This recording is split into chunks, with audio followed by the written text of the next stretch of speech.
This is the story of the Syrophoenician woman, a mother with nothing left to lose, a woman from the wrong place, the wrong people, who refused to give up. It's a story about how persistent faith presses through silence and obstacles to receive God's blessing. Because sometimes the road to a miracle looks impossible, until faith refuses to take no for an answer. The afternoon sun baked the rocky hills of Tyre until they shimmered like gold. Below the cliffs, the sea stretched out in endless waves, sparkling and wild. Fishermen pulled in heavy nets, merchants lined the dusty roads with bright bolts of cloth, jars of oil, and cages of squawking birds. It was a noisy, bustling town, full of deals and shouts and promises. And in the middle of it all, weaving through the crowd with her head low and her heart pounding, walked a woman named Seline, the Syrophoenician woman. Her sandals scraped against the stones. Her eyes darted from stall to stall, searching, hoping. She wasn't here to buy spices. She wasn't here to gossip. She was here for one thing only, her daughter. At home, in a small house tucked against the cliffs, her little girl lay tossing and turning.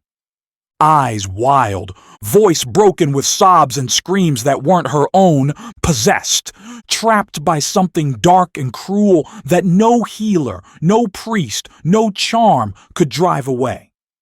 Seline had tried everything, paid everything, prayed everything. Nothing worked until one morning, hunched over the sea's edge, she heard whispers from the merchants. A holy man has come from Israel. He speaks, and the blind see. He touches, and the lame walk. Demons flee at his word. Hope slammed into her so hard she almost doubled over. Could it be true? Could he help? Would he even see her, a woman from a people the Israelites despised? She wrapped her worn shawl tighter around her shoulders, tucked her hair beneath the fabric, and began to move fast. Before fear could catch her, before reason could hold her back. Somewhere in this sprawling, sun-beaten town, Jesus of Nazareth walked, and she would find him, even if it meant shoving past every wall between them, even if it meant begging until her voice broke, even if it meant being refused. She would not leave without trying. She could not, because her daughter's life depended on it. The streets twisted like a maze, narrow and loud. Seline shoved through crowds of travelers, vendors, and boys chasing goats. Her heart thudded against her ribs. Where was he? Where was this man who healed with just a word? A woman selling dates pointed. The teacher. I saw him, heading up the road toward the cliffs. Seline gasped a quick thanks and ran, sandaled feet slipping on the loose stones, breath tearing in her throat. At the top of the hill, she spotted him. A group of men walked ahead, dusty, tired-looking. At the center, a man with kind but weary eyes, not dressed like a king, not surrounded by guards, just a man. Yet everything in Seline's heart screamed, that's him. She sprinted forward, stumbling, nearly falling. The disciples noticed her first. They stiffened, frowned, exchanged uneasy glances. Seline fell at Jesus' feet. Dust rose around her like a cloud. Tears streaked her cheeks. Her voice shook as she cried out, "Lord, Son of David, have mercy on me. My daughter is demon-possessed and suffering terribly." The words rang out across the rocky slope. Merchants paused their selling. Children stopped their games. Fishermen shaded their eyes, watching. Jesus looked at her, saw her. But he said nothing. Silence. Crushing. Heavy silence. As if the very air had thickened between them. Selene's mouth opened and closed. Had he not heard? Had she not said it right? She clutched the hem of his robe with trembling fingers. "Please," she whispered, "please." The disciples shifted awkwardly. One leaned close to Jesus and muttered, "Send her away, Lord. She keeps crying after us." Another added under his breath, "She's a Syrophoenician, not one of us. Not worth your time." Selene's face burned. Every whisper, every stare, every sneer fell on her like stones. She was an outsider, a nobody, a desperate nuisance, but she didn't let go. She stayed on her knees, hands clinging to the dust-streaked hem of his robe, heart pounding with the stubborn fire of a mother who refused to be ignored. If silence was the first wall, then she would press through it. Because faith doesn't quit when God seems silent. Faith presses harder. Faith keeps reaching. The sun dipped lower, casting long shadows across the hills. The crowd had thinned. But Seline stayed kneeling in the dust, hands still tangled in the edge of Jesus' robe. She could feel the stares burning into her back, whispers buzzed like wasps. Why doesn't he send her away? She's making a scene. She's not even one of us. Seline tightened her grip. She wouldn't let go. Not for shame, not for fear, not for anything. Finally, Jesus spoke. His voice was calm, steady, but his words landed like a slammed door. "I was sent only to the lost sheep of Israel." Selene's head dropped lower. Tears blurred her vision. Her heart twisted painfully. Not one of them, not chosen, not included. For a moment, everything inside her wavered. She almost let go. Almost shrank back into the crowd, almost listened to the voices that had always told her, "You don't belong. You're not good enough. You should be invisible." But then, a flash of memory. Her daughter, tossing and weeping on her bed at home, eyes wild, hands clenched into fists, a child trapped by darkness. Seline lifted her head. Her hands shook, but she pulled herself up onto her knees, and with every ounce of breath left in her lungs, she cried, "Lord, help me!"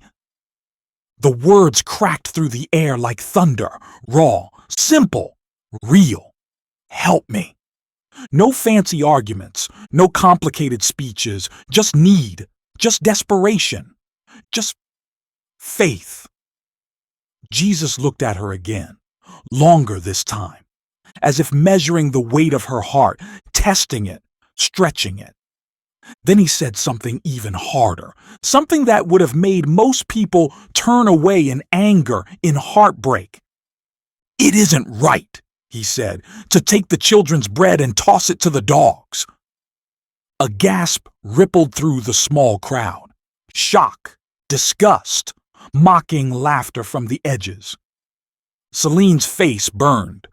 She knew how the Israelites viewed people like her, dogs, unclean, unworthy, outside the covenant, outside the promises.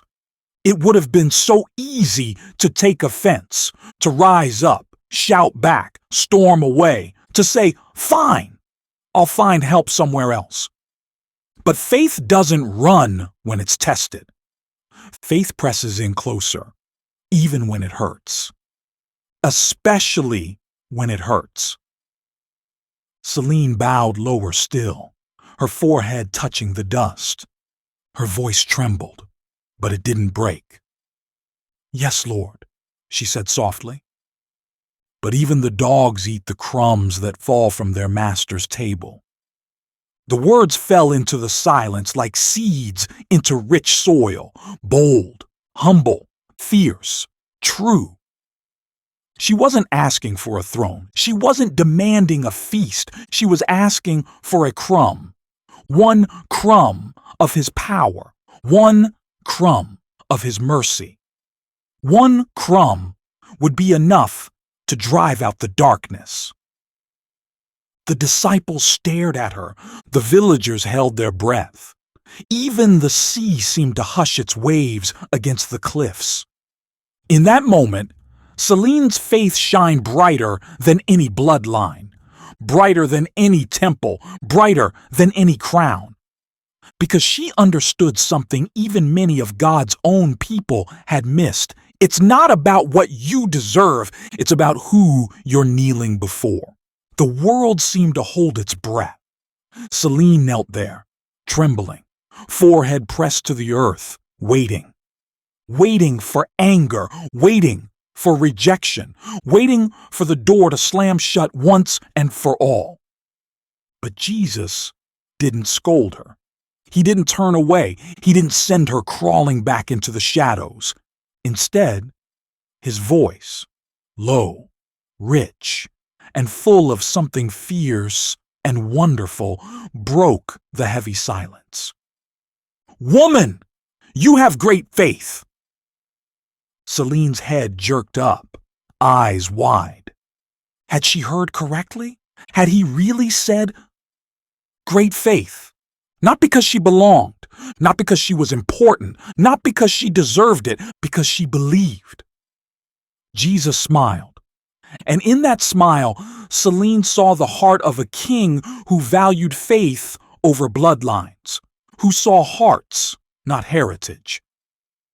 "Your request is granted," he said. "Go, your daughter is healed." The words hit Seline like a wave. She gasped, covered her mouth with shaking hands. For a moment, she couldn't move, couldn't think, couldn't breathe. Only feel the crashing flood of hope and relief and joy. He hadn't needed to see her daughter. He hadn't needed to lay hands on her. One word was enough, because he was Lord not just over the living, but over the powers of darkness itself. Seline stumbled to her feet. Her knees ached.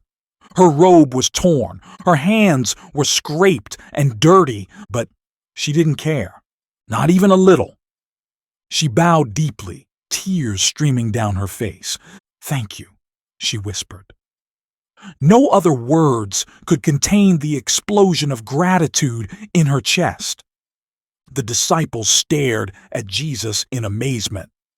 Some still didn't fully understand what had just happened, but Seline didn't need anyone else's approval. She didn't need applause. She didn't need to be accepted by the crowd. She had what she came for: her daughter, her miracle, her proof that faith, persistent, humble, daring faith, was enough. She turned and ran, not away in shame, not away in fear. She ran with joy bursting from every step, clutching her shawl against the whipping wind. The path home was rough, steep, dotted with sharp stones and thorny bushes. Her legs burned out. Her lungs screamed. But she didn't slow. She didn't care. She tore through the marketplace, past the startled vendors and shouting boys and curious sailors. She raced up the narrow lanes carved into the cliffs, higher, faster, toward the little house where her child lay.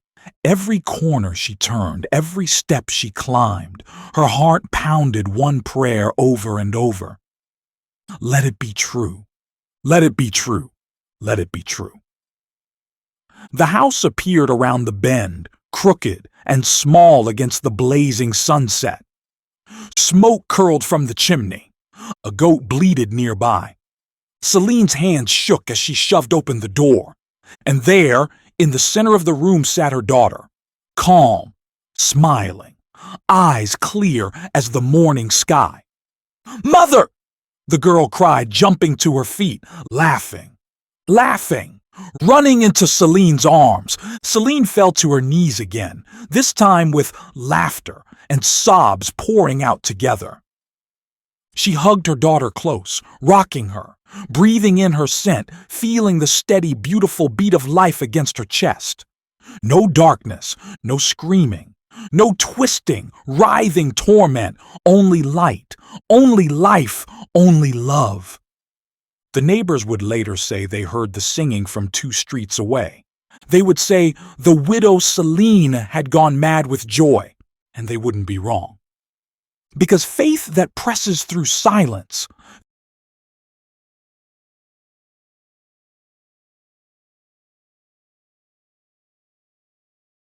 faith that clings through obstacles, faith that refuses to let go, always ends in a song. The next morning, the sun rose over Tyre like molten gold. The sea glittered.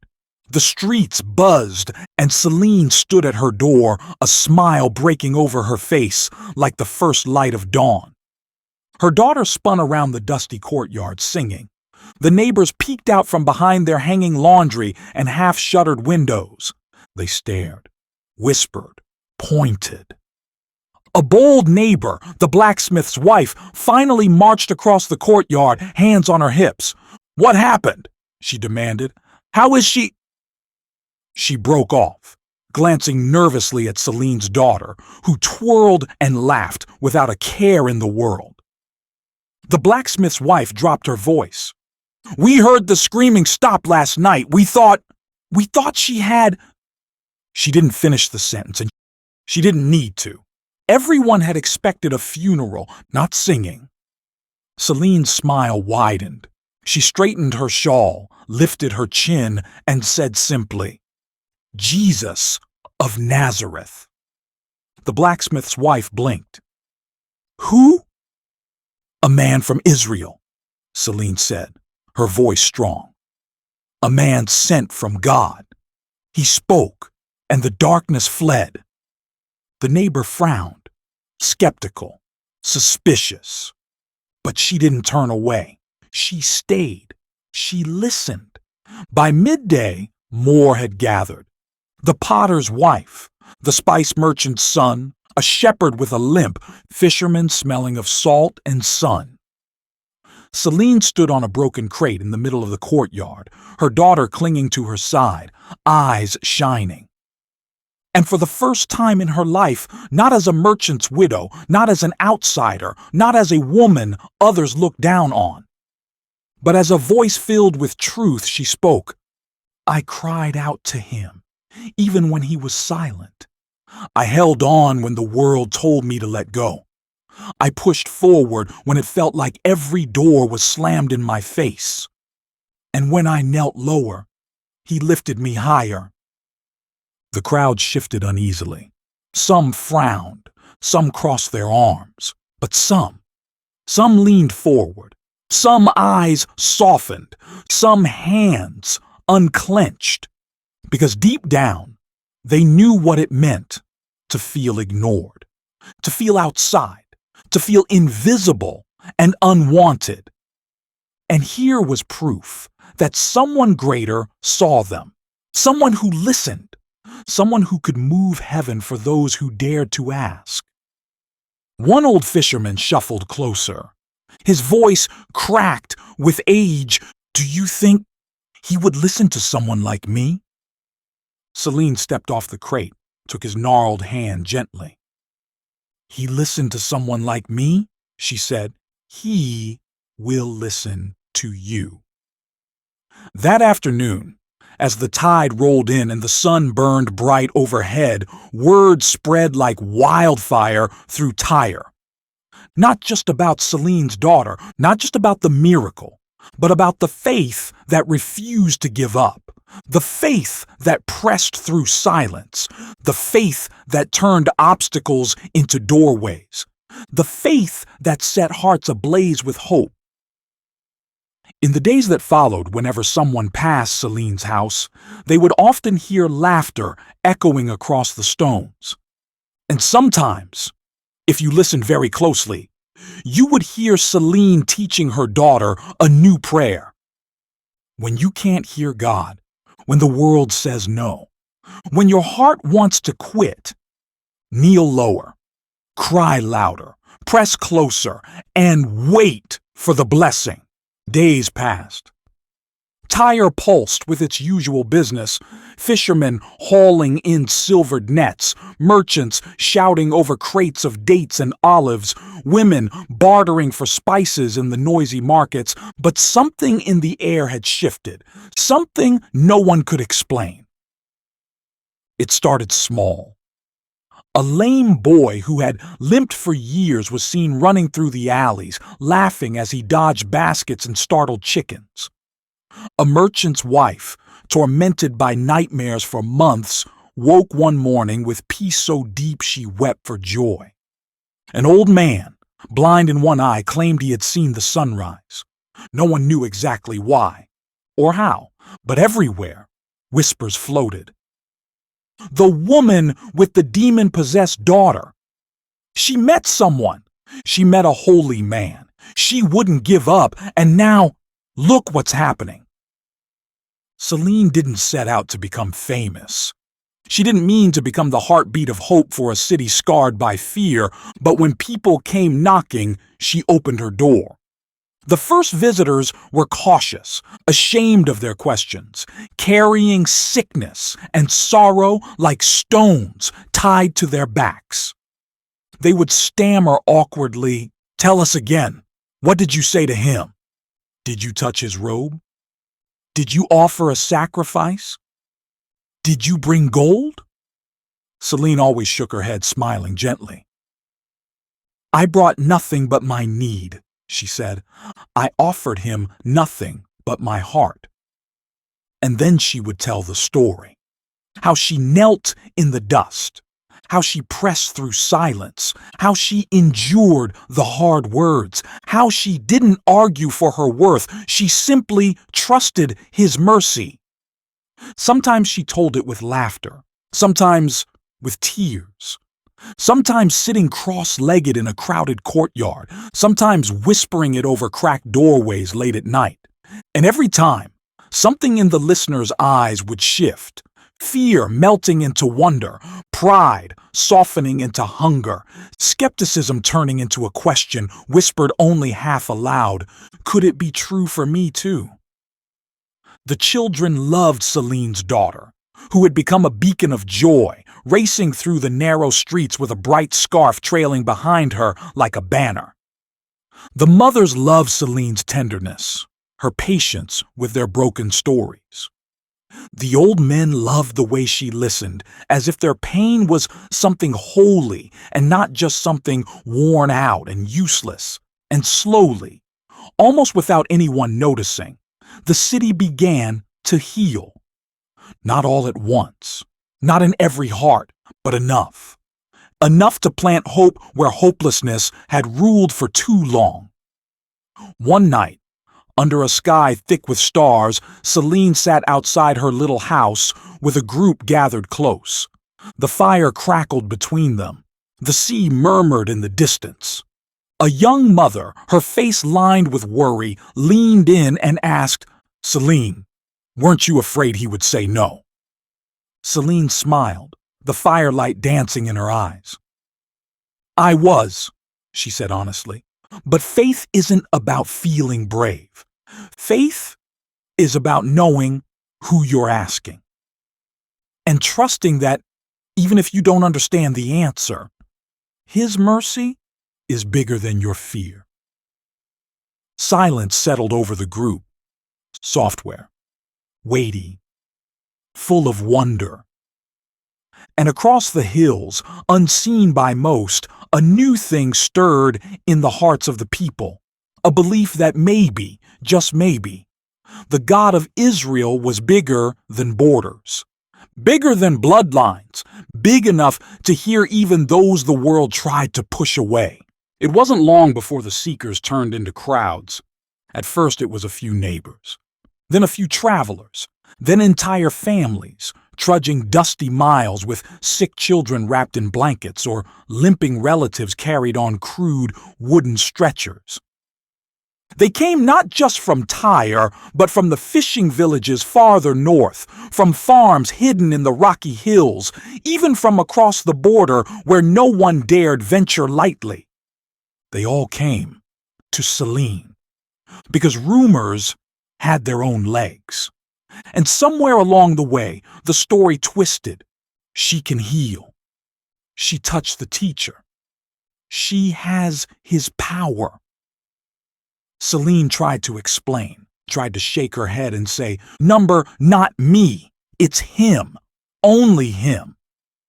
But desperation doesn't always listen well, and grief often hears only what it wants to hear. One afternoon, Seline opened her door and found 50 people standing in the dusty road. Mothers, fathers, weeping children, old men hunched with pain, one woman shoved forward, dragging a young boy with hollow eyes. "Heal my son," she cried. "You helped your daughter. You can help mine." Seline backed up a step, heart hammering. I can't," she stammered. "It was Jesus." The crowd surged closer. Another man shouted, "If you won't help us, you're no better than the priests who shut their doors." Others murmured agreement, fists tightening. The pressure built fast, like a storm about to break. Seline squeezed her daughter's hand tight behind her. Memories rushed in. How it felt to be desperate, to be dismissed, to be ignored. She couldn't shut her door. She couldn't turn them away. She wouldn't. She lifted her hands, voice trembling, but clear. "I cannot heal you," she cried. "I cannot save you." The crowd shifted, anger flashing in their eyes. But Seline pressed on. "But I know the one who can." The anger flickered. Confusion rippled through the front ranks. Seline stepped into the crowd, her daughter close behind her. She touched the shoulder of the weeping mother, took the hand of the boy with hollow eyes, met their desperation with the memory of her own. "Come," she said. "Come and kneel, as I knelt. Come and cry out, not to me, but to him." She dropped to her knees right there in the dust. Others hesitated, watching, waiting. Then one by one, they knelt too. A sea of broken, aching, stubborn people, kneeling in the open street, weeping, whispering prayers that had no fancy words, only the raw plea every heart shares, "Lord, help me."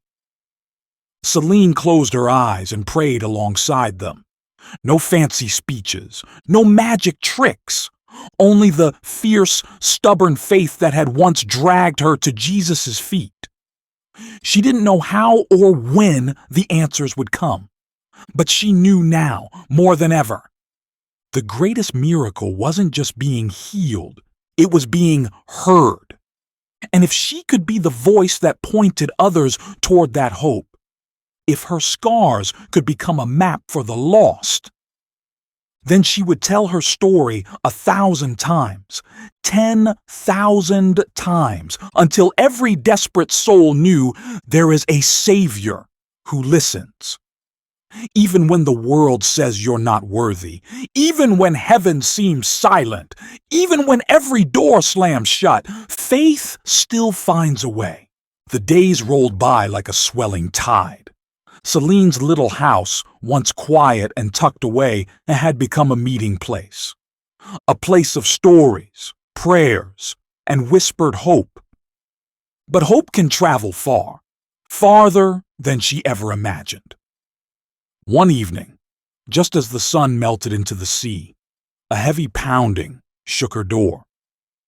Not the nervous tapping of a desperate mother, not the quiet knock of a curious neighbor, a commanding knock. Seline's heart skipped. She wiped her hands on her apron and cracked the door open.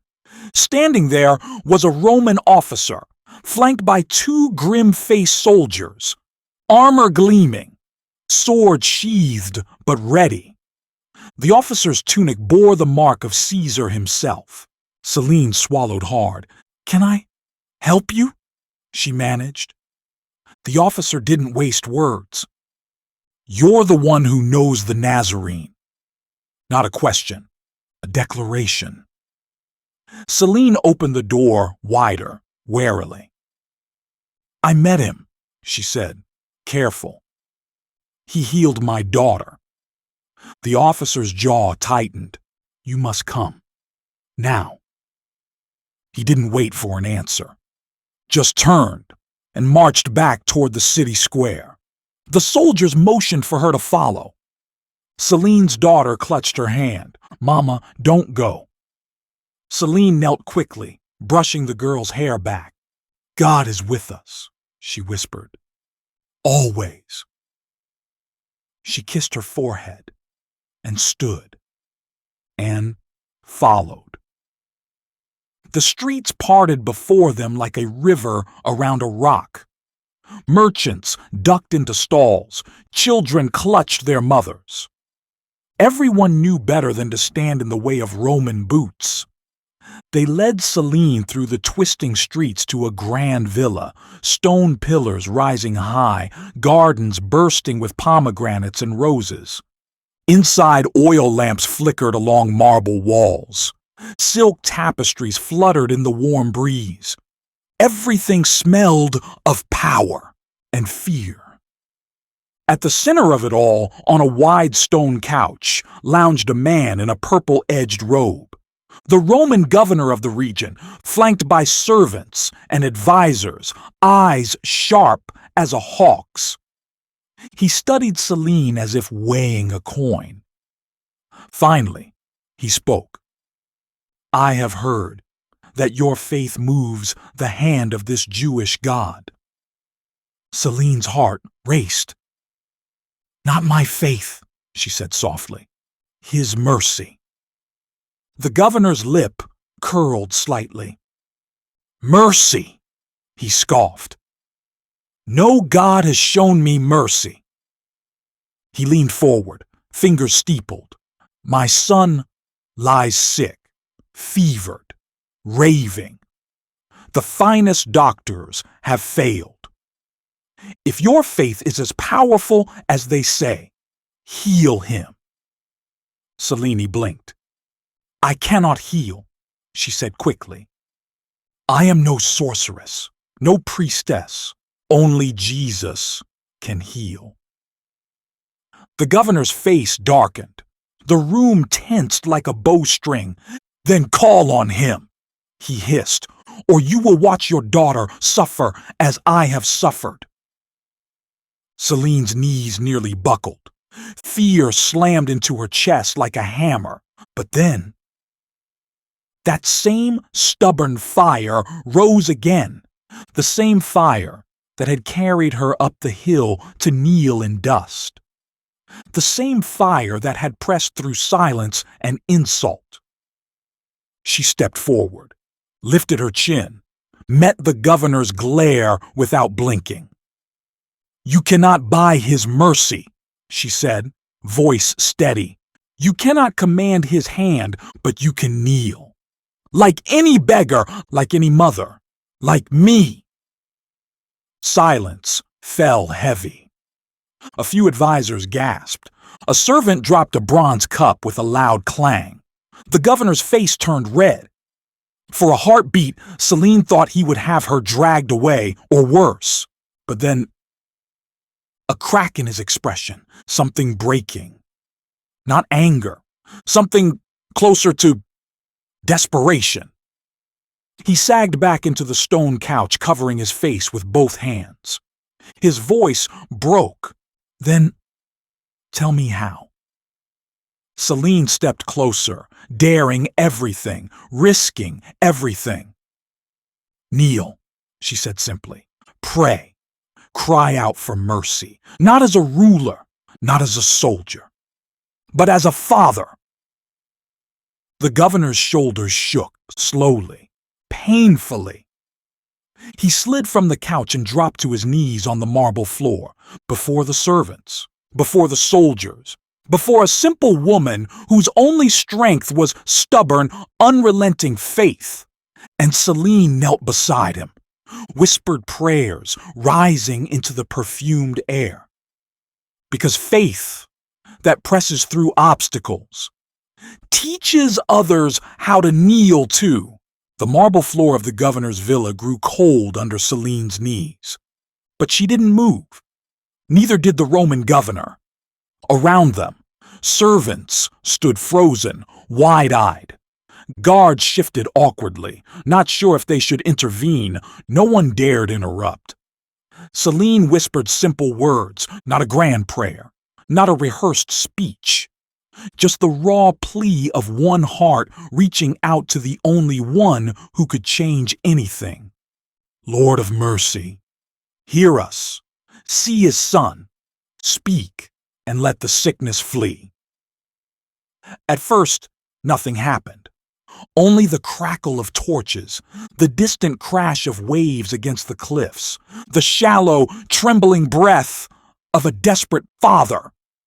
Then, a commotion at the far end of the hall. Footsteps pounding, a young servant, face flushed, hair wild, burst into the room. He didn't wait for permission. He didn't bow. He just shouted, "The boy! He's awake!" The governor jerked his head up, hope flared like wildfire in his eyes. "What did you say?" he demanded.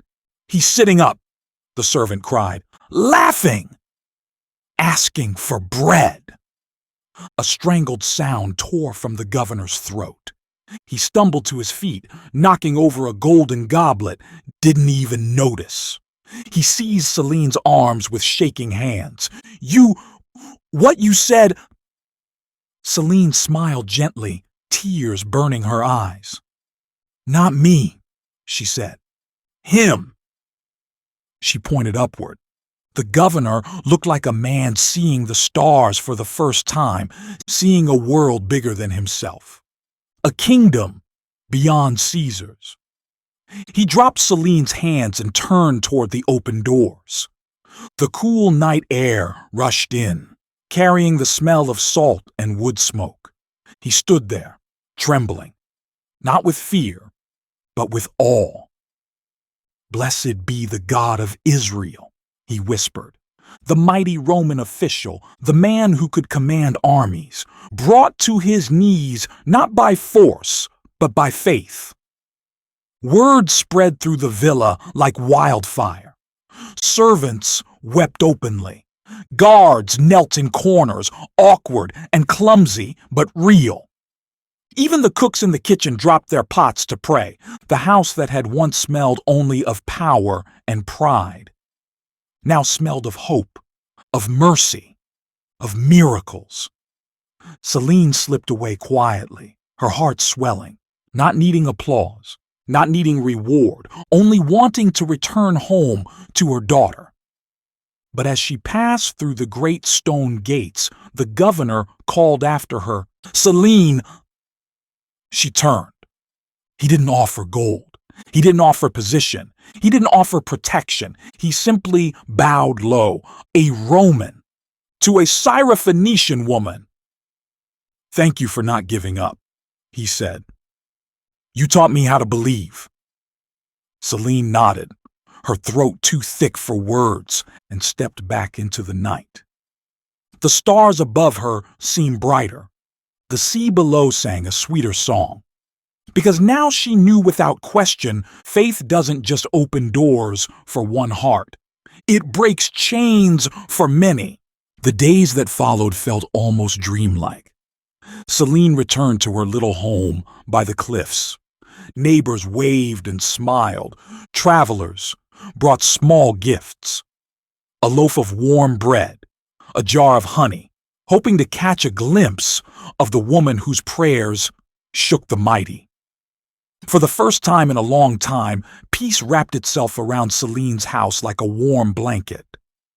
Her daughter laughed often now, a sound so sweet it stopped Seline in her tracks sometimes, tears blurring her vision. But storms don't ask permission, and peace doesn't mean battles are finished. It began with a whisper. A merchant's son returned from Sidon with grim news. "There's talk," he said, glancing around nervously. "Talk that the governor's change of heart angered the priests in Tyre and Sidon. They say the gods are offended. They say it's your fault. Seline's stomach dropped. She had expected jealousy, maybe even some resentment. But this was different. By nightfall, the rumors spread like wildfire. She heard it whispered in the market. She shamed the gods. Her stubbornness will bring curses on us all. Drive her out before the gods strike. Seline's friends tried to defend her. The blacksmith's wife stood up at the well and shouted down a group of gossiping traders. The fisherman who had once limped now walked proudly to her gate and offered his catch for free. But fear is a disease, and fear, once seeded, grows fast. By the second night, rocks clattered against Seline's door. Children dared each other to shout curses from the edge of her garden. A potter's boy hurled a dead fish onto her doorstep and ran. Seline sat by the fire, her daughter curled tight against her side. The walls of their home felt thin, fragile. Her heart ached. Not for herself, but for her child. For the peace that seemed to slip through her fingers just when she had finally grasped it. The temptation slithered in, quiet but sharp. Leave, hide, give up, run from the cost. Seline pressed her forehead into her hands. She had fought so hard, believed so fiercely.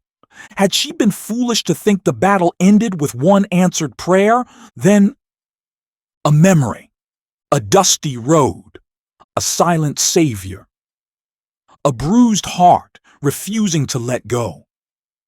Seline looked at her daughter, sleeping deeply and peacefully. The proof that miracles weren't just stories. She rose slowly, wrapped her cloak around her shoulders, and opened the door.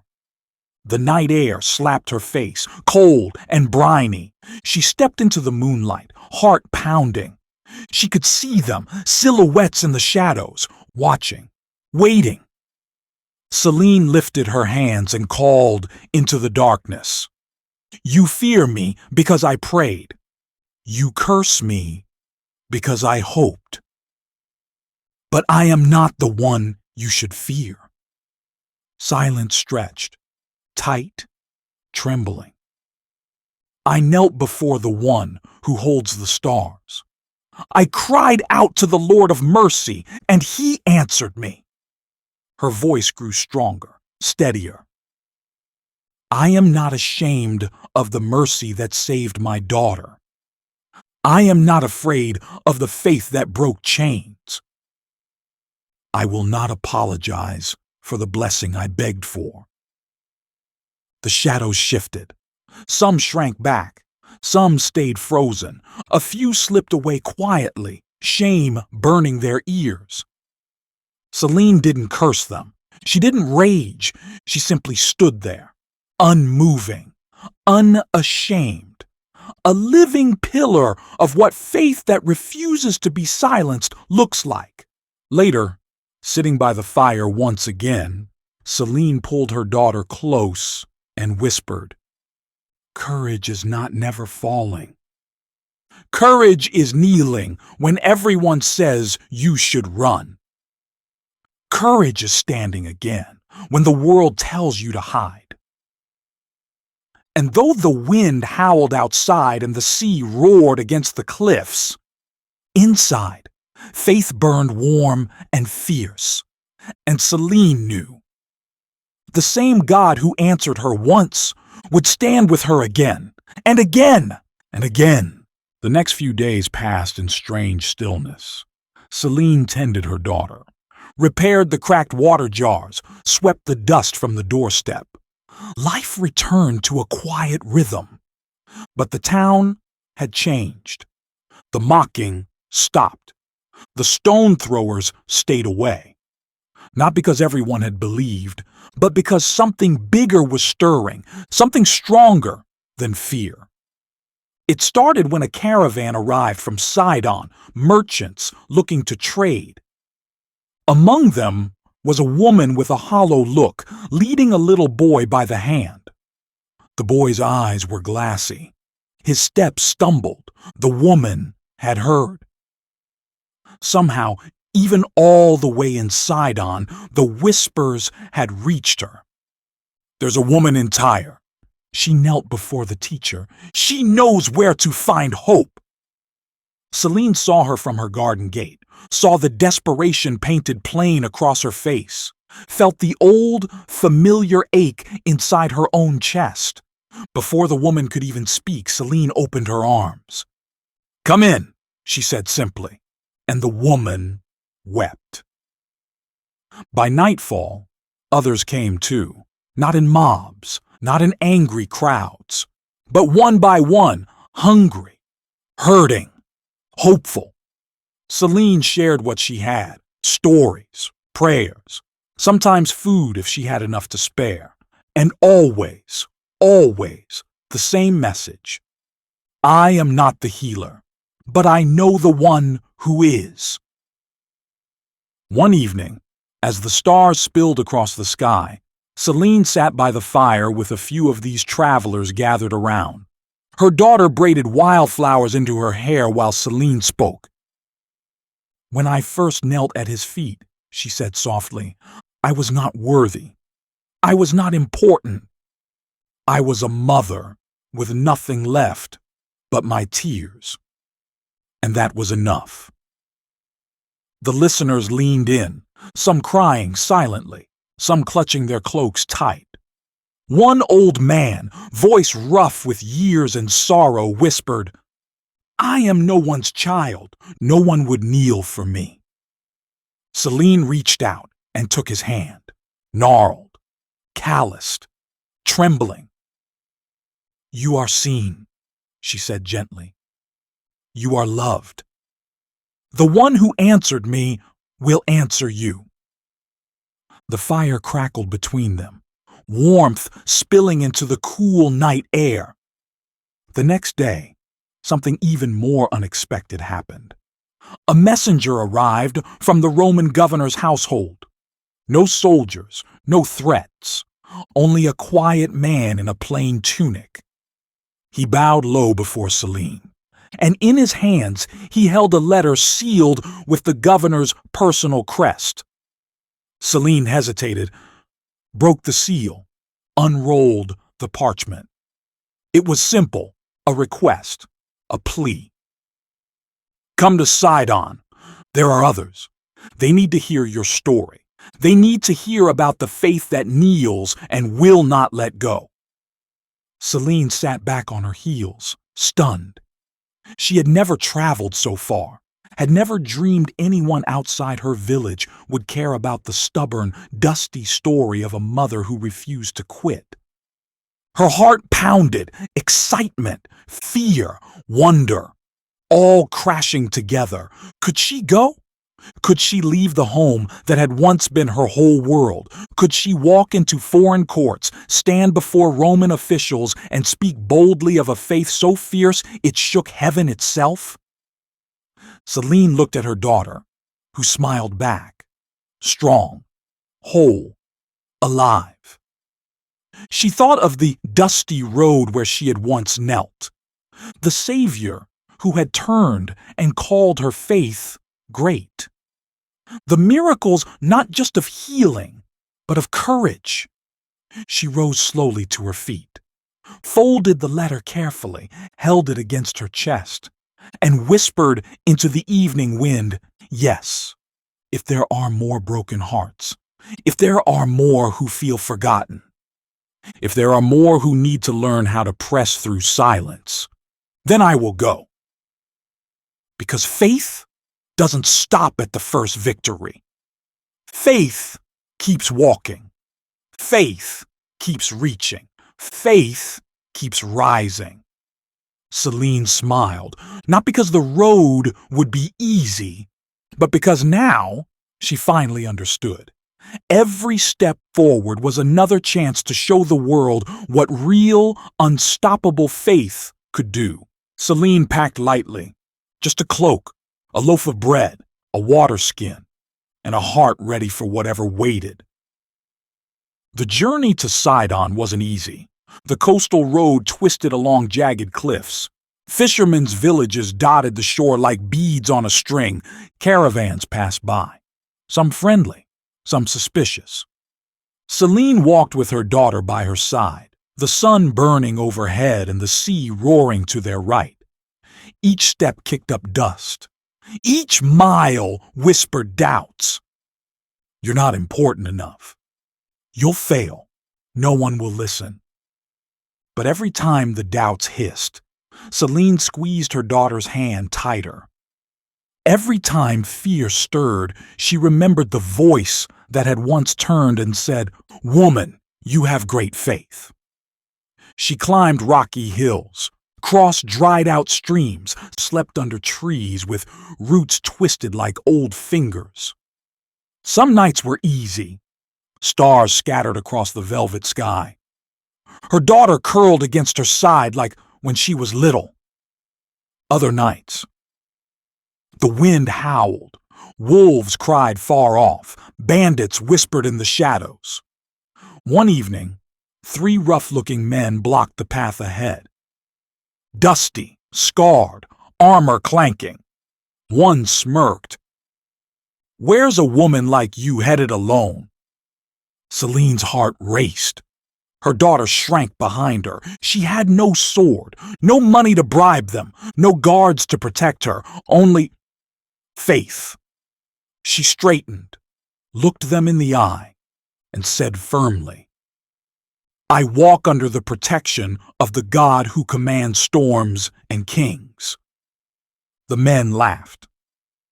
At first, but something in her voice, something fierce and steady, froze their laughter like ice. One cursed under his breath. Another muttered, "Not worth the trouble." And they moved aside. Let her pass. Seline didn't glance back. She just kept walking, one step after another, because fear might rattle your bones, but faith moves your feet. Finally, after a week on the dusty, dangerous road, the great gates of Sidon rose before them. Massive, carved with lions and chariots, a city bursting with noise and color. Seline's heart hammered. This was not like her small village. This was a world of nobles and warriors, of priests and judges, of power and pride. Would they listen? Would they laugh?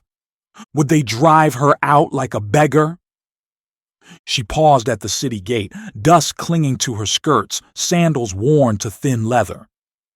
Her daughter squeezed her hand, smiled up at her, and Seline knew she wasn't walking in weakness. She was walking in victory.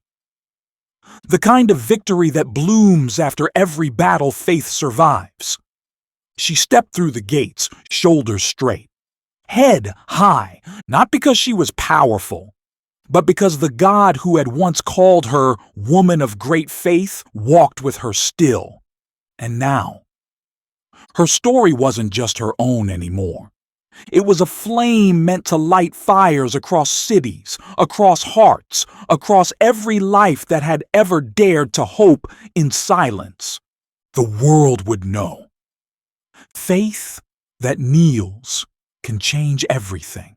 The streets of Sidon buzzed with life. Wool merchants shouted over spice sellers. Jugglers tossed flaming sticks into the air. Priests of strange gods paraded golden statues through narrow alleys, scattering flower petals at their feet. Seline tightened her shawl around her shoulders, heart hammering. This city was louder, prouder, more polished than anything she had ever known. The messenger from the Roman governor met her just inside the gates. He bowed low. "The governor waits for you," he said. "And not just him. The city elders, the temple leaders." He hesitated. "Even some who mock you." Seline swallowed. Not fear this time. Something bigger, something burning bright inside her chest. They led her through marble courtyards dripping with vines, through halls heavy with incense and the low drone of chanting. Finally, into a high open plaza where the officials sat in carved stone chairs raised above the gathered crowds. Seline stood on a simple woven rug, no weapons, no scrolls, no fine clothes, only her story, only her faith. The governor, dressed in deep purple, rose. He gestured for silence. The plaza hushed. The sea murmured far beyond the city walls. "You have been called here," the governor said, "because your story has stirred something we have not seen in a long time. Hope? But words are wind. Faith must speak for itself." He gestured again to her. All eyes locked onto Seline, waiting, weighing. She could feel the judgment in their stares, the curiosity, the doubt. She took a shaky breath, lifted her head, and began to speak. "I am no prophet, no priestess, no healer. I am a mother who refused to stop kneeling." A murmur ran through the crowd, not of scorn, of curiosity. Seline stepped forward, voice growing stronger. "I cried out to Jesus, the one they call the Son of David. When he was silent, I cried louder. When he spoke hard words, I knelt lower. When the world said I was unworthy, I clung tighter. And he answered, not because of who I was, but because of who he is." The governor leaned in. The priests stiffened. The soldiers listened. Seline stretched out her arms wide as if gathering every broken, desperate heart into her words. Faith is not about belonging to the right tribe. It's not about earning the right to ask. It's about knowing where to kneel. It's about not giving up when heaven seems silent. It's about believing that mercy is bigger than borders, bigger than shame, bigger than your past, bigger than your fear. Tears streamed down the faces of some in the crowd. Others bowed their heads. Some clenched their fists, wrestling inside themselves with pride, with pain, with possibility. Seline took one final step forward, her voice a banner raised high. "The God who healed my daughter, the God who answered my cries, is not far from any one of you. Seek him. Cry out. Press through. He will not turn away." The plaza was silent, thick with wonder, heavy with decision. Seline stood alone on that small rug under the burning Sidon sun, and for the first time in her life, she wasn't the one begging. She was the one planting faith like seeds in thirsty soil. And all around her, hearts cracked open like dry ground waiting for rain. The city never forgot that day. Not because a Roman governor changed his heart, not because a foreign woman dared to speak in the halls of power, but because something unseen shifted over Sidon. A thin crack in the wall of pride, a breath of fresh mercy in a place that had choked on religion. Seline didn't stay to bask in it. She had no crown, no title, no scroll of honor. She walked back through the gates at sunrise, her daughter beside her, carrying nothing more than a satchel of bread and a heart burning with purpose. Some tried to stop her, to offer gold, land, protection. "Stay," they said. "Be our teacher. Lead us." But Seline only smiled and answered the same way every time. "I have already led you. Now you must kneel for yourselves." Because real faith doesn't build its legacy on applause. It builds it on hearts that learn to press through the silence themselves. Seline returned to her small home by the cliffs, to her garden wild with herbs and weeds, to her neighbors who no longer whispered fear behind closed doors but hope in the open streets. She never sought fame. She never needed it. Because her life had already shouted the loudest truth when heaven seems silent. Kneel lower, cry louder, press closer, and trust that God is still listening. Years later, when Celine's daughter grew up, she would tell her own children and grandchildren the story of the day the stars seemed too far away, of the dust on the road, of the voice that was silent until faith refused to quit. And they would tell it too, under olive trees, by crackling fires, along broken city walls, so that long after the woman's name was forgotten by historians, long after the stones of Tyre and Sidon crumbled into the sea, her legacy lived on, a legacy of fierce, unrelenting, unstoppable faith. Not because she was powerful, not because she was perfect, but because she refused to let go of the hem of Jesus' robe. Until heaven turned. Until mercy poured down like rain on parched ground. Until blessing spilled over every border, every barrier, every broken heart brave enough to ask. And somewhere, on every road where someone kneels in stubborn hope, her story still lives. Mercy poured down like rain on parched ground, until blessing spilled over every border, every barrier, every broken heart brave enough to ask. And somewhere, on every road where someone kneels in stubborn hope, her story still lives.